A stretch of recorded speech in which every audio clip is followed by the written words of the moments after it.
नमस्ते विद्यार्थी मित्रों। आज हम ई जोन मराठी एजुकेशन चैनल पर हिंदी व्याकरण देखने वाले जो 5वीं कक्षा से 12वीं कक्षा तक महत्वपूर्ण हिंदी व्याकरण का जो वाक्य भेद,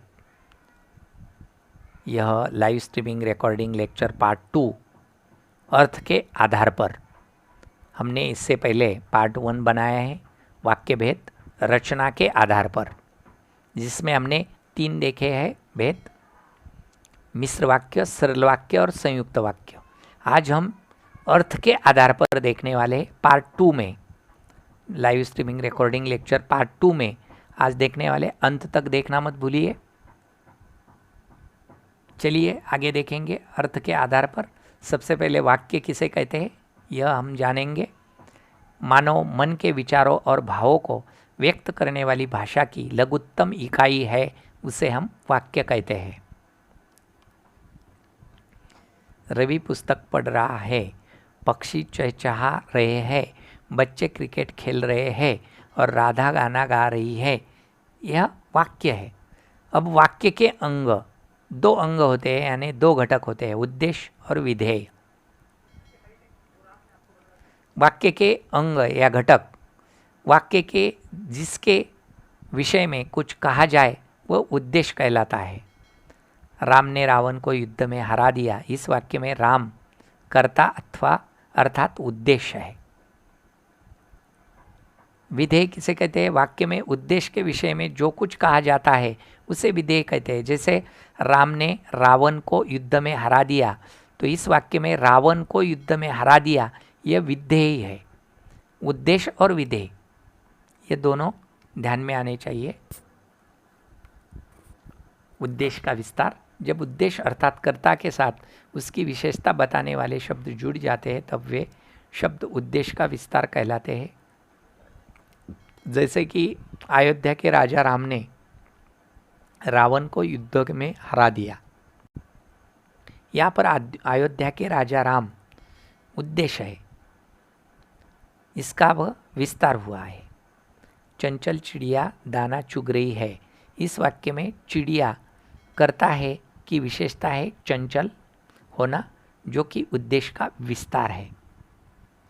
वाक्य के भेद 2 है, अर्थ के आधार पर और रचना के आधार पर। तो विद्यार्थी मित्रों, हमने पार्ट 2 में देखे हैं रचना के आधार पर। आज हम इस पार्ट 1 में अर्थ के आधार पर देखने वाले हैं। चलिए वाक्य के भेद अर्थ के आधार पर।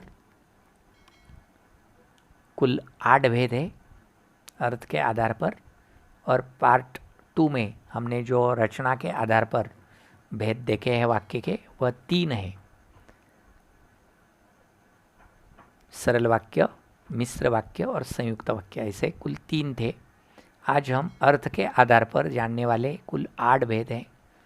विधानवाचक वाक्य, प्रश्नवाचक वाक्य, इच्छावाचक वाक्य, आज्ञावाचक वाक्य, संदेहवाचक वाक्य, संकेतवाचक वाक्य, विस्मयवाचक वाक्य और निषेधवाचक वाक्य, ऐसे कुल 8 भेद है। चलेंगे 8 के हम जानकारी प्राप्त करेंगे। सबसे पहला आता है विधानवाचक वाक्य, जिसमें सामान्य कथन होता है, किसी वस्तु या व्यक्ति का स्थिति अवस्था का बोध कराया जाता है। ये सकारात्मक वाक्य है। कथनात्मक वाक्य कहे जाते हैं। बच्चे खेल रहे हैं, उसके पिताजी स्वस्थ है, इस तरह से। दूसरा जो है प्रश्नवाचक वाक्य। प्रश्नवाचक वाक्यों में वक्ता कोई न कोई प्रश्न पूछता है। प्रश्नवाचक वाक्य बनाने के लिए कब, कहाँ, किससे, क्या आदि शब्दों का प्रयोग होता है। सकारात्मक या निषेधात्मक वाक्यों में उपरोक्त शब्द जोड़कर प्रश्नवाचक वाक्य बनाया जा सकते हैं। इन वाक्यों के अंत में प्रश्न सूचक चिन्ह लगाया जाता है। जैसे आपका नाम क्या है, आप लोग कहाँ रहते हैं, आपको किससे मिलना है, इसी तरह। उसके बाद जो क्रमांक 3 में भेद आता है इच्छावाचक वाक्य। इन वाक्य में वक्ता अपने लिए या अन्य व्यक्तियों के लिए किसी न किसी की इच्छा का भाव प्रकट करता है। भगवान तुम्हारा भला करे, दूधो नहाओ, पूतो फलो, आपकी यात्रा मंगलमय हो। इसी तरह इच्छावाचक वाक्य इसे कहते हैं। उसके बाद आगे का भेद जानेंगे। आज्ञावाचक वाक्य, जिन वाक्यों में आज्ञा, निर्देश, प्रार्थना या विनय का भाव प्रकट होता है उसे आज्ञावाचक वाक्य कहते हैं। बैठ जाओ, बाजार से फल खरीद कर लाओ, बात का जवाब शीघ्र दो। इसी तरह संदेहवाचक वाक्य, जिन वाक्यों में वक्ता संदेह की भावना प्रकट करता है उसे संदेहवाचक वाक्य कहते हैं। जैसे शायद शब्दों का ज़्यादा इस्तेमाल होता है, शायद आज बारिश हो, शायद आज धूप निकले। इसी तरह संकेतवाचक वाक्य, जिन वाक्यों में किसी न किसी शर्त की पूर्ति का विधान किया जाता है।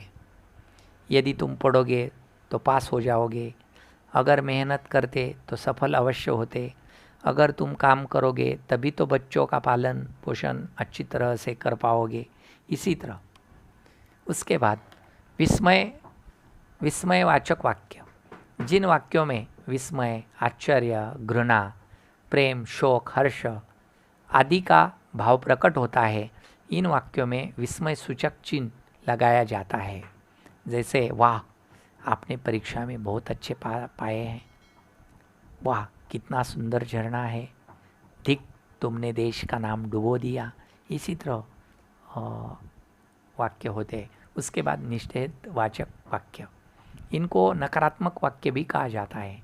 नहीं, नमत आदि शब्दों को लगाकर नकारात्मक वाक्य बनाए जाते हैं। बच्चे खेल नहीं रहे हैं, उसके पिता स्वस्थ नहीं है, जोर से मत बोलो। इसी तरह नकारात्मक निषेधात्मक वाक्य को निषेधात्मक वाक्य कहते हैं। हिंदी में निषेधात्मक वाक्य और भी कई तरीके से बनाए जाते हैं। मैं अब यह कार्य करने से रहा नहीं करूँगा, मैं उससे थोड़े ही डरता हूँ, मैं उससे थोड़े ही नहीं डरता। कई तरीके से इसी तरीके से बनाए जाते। तो इसी तरीके से हमने आज वाक्य के भेद जो है वह अर्थ के आधार पर हमने यही कुल 8 उदाहरण के तौर पर उदाहरणों के साथ अंत तक आप सभी ने इस लाइव स्ट्रीमिंग रिकॉर्डिंग लेक्चर को देखा है। विद्यार्थी मित्रों, इसी तरह हिंदी के सभी व्याकरण के लाइव स्ट्रीमिंग रिकॉर्डिंग लेक्चर 5वीं कक्षा से 12वीं कक्षा तक आपको देखने के लिए मिलेंगे इस चैनल पर। अगर आपने इसे सब्सक्राइब नहीं किया तो सबसे पहले सब्सक्राइब कीजिए, लाइक कीजिए, और आप सभी ने इसे अंत तक देखा तो आप पार्ट 2 भी देखिए। इसी वाक्य भेद का पार्ट 2 भी रचना के आधार पर इसे भी देखना मत भूलिए, क्योंकि दोनों देखे तो आपको वाक्य और वाक्य के भेद अच्छी तरह से समझ में आ सकते हैं। तो आप सभी ने अंत तक देखा, आप सभी को मेरी ओर से धन्यवाद।